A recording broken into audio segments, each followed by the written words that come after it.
एक साधक के मन में वर्षों से एक प्रश्न चल रहा था। आत्मा कहाँ से आई है? यह प्रश्न किताबों से नहीं आया था। यह भीतर की तड़प से पैदा हुआ था। वह रोज ध्यान में बैठता था, नाम का अभ्यास करता था, लेकिन मन के किसी कोने में यह सवाल बार बार उठता रहता था।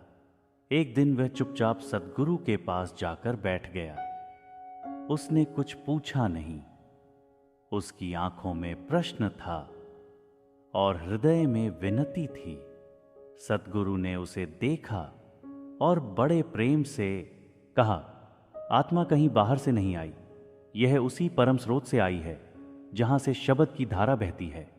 जैसे सूरज से किरण निकलती है और धरती तक पहुंच जाती है। किरण जब तक सूरज से जुड़ी रहती है, उजाला देती है। जैसे ही वह अलग होने का भ्रम पाल लेती है, अंधेरा महसूस होने लगता है। आत्मा के साथ भी यही हुआ। नीचे आकर यह मन शरीर और इंद्रियों में उलझ गई और अपनी असली पहचान भूल गई। सतगुरु ने कहा, यह संसार आत्मा का घर नहीं है। यह तो केवल एक पड़ाव है। आत्मा अमर है, शुद्ध है, प्रकाश स्वरूप है। इसे बांधा मन ने है और खींचा कर्मों ने है। अब आत्मा को कोई नई मंजिल नहीं ढूंढनी। इसे तो उसी घर लौटना है जहां से यह आई थी। और वह रास्ता बाहर नहीं है, वह रास्ता भीतर है।